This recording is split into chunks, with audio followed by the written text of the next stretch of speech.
Welcome to the channel. This is a poorly built lens made entirely of plastic. It all feels very cheap.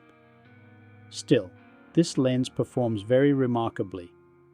It's a 35mm wide-angle lens, but also macro.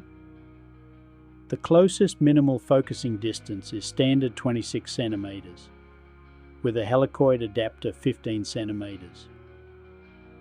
Again, that is where the magic begins. With wide open and as close as possible, very nice effects can emerge. Cheaply built, but still a special construction.